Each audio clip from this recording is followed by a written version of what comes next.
Assalamualaikum warahmatullahi wabarakatuh. Perkenalkan, nama saya Rahul Irwinda dengan NIM 2014050011. Saya berasal dari Universitas Islam Negeri Imam Bonjol Padang dengan jurusan Tadris Bahasa Inggris.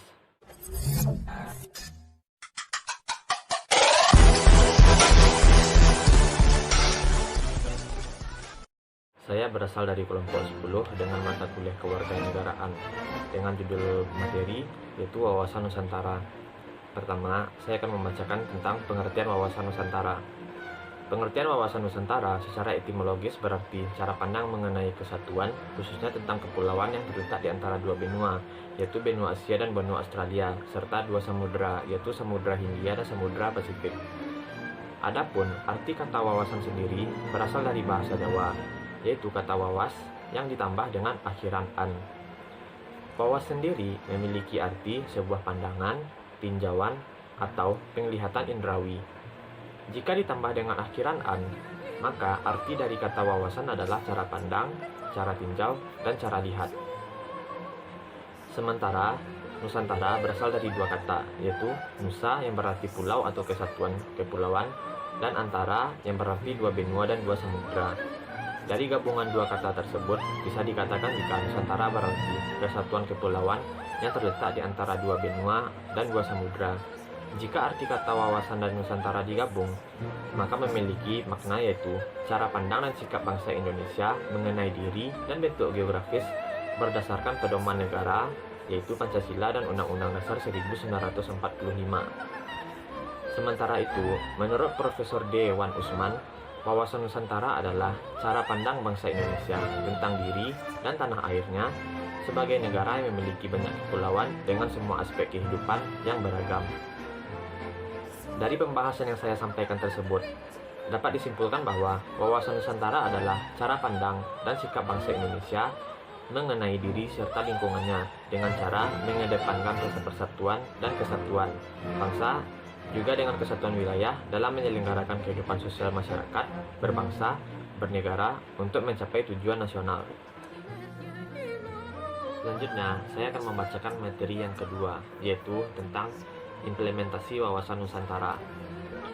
Implementasi atau penerapan wawasan Nusantara mencakup pola pikir, pola sikap, dan pola tindak yang senantiasa wajib didahulukan demi kepentingan bangsa dan negara. Orientasi dari penerapan wawasan Nusantara ini meliputi segala hal yang menyangkut tentang kepentingan bersama atau kepentingan rakyat Indonesia dan wilayah tanah air secara utuh dan menyeluruh.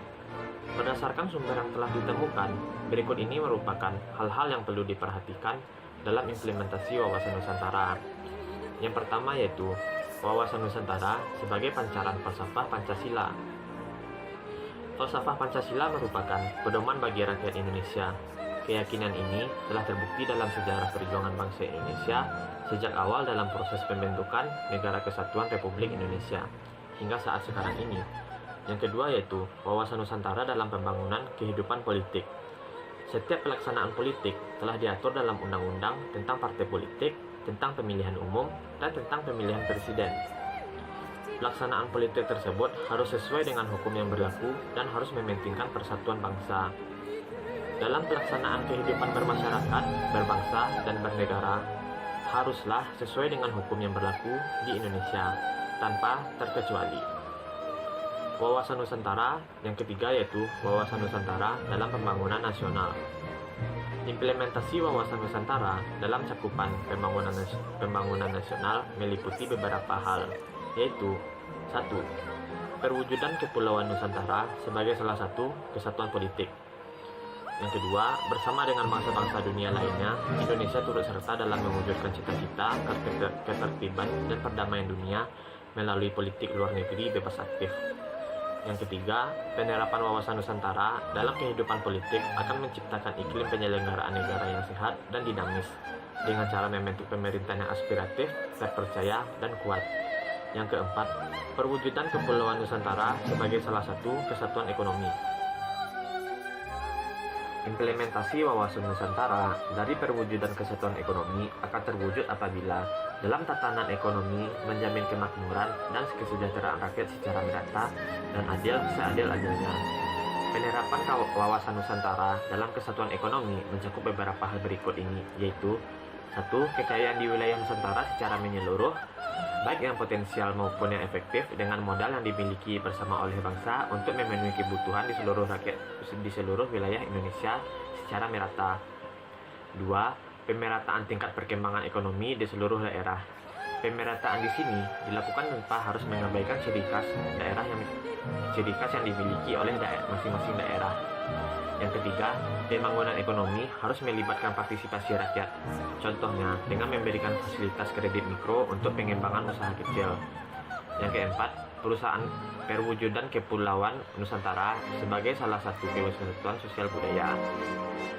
Implementasi atau penerapan wawasan Nusantara dalam lingkup kesatuan, pertahanan, dan keamanan memiliki tujuan agar dapat menumbuhkan kesadaran cinta bangsa dan tanah air. Apabila seluruh rakyat memiliki rasa cinta, maka diharapkan setiap warga negara memiliki sikap siaga untuk membela negara dari segala macam ancaman. Adapun implementasi wawasan Nusantara dari berbagai bidang berikut ini. Yang pertama yaitu bidang pertahanan dan keamanan, yaitu dilakukan dengan membentuk sikap disiplin dan membela tanah air. Yang kedua yaitu bidang politik, dimaksudkan untuk menciptakan pemerintahan yang kuat, bersih, dan dapat dipercaya oleh masyarakat.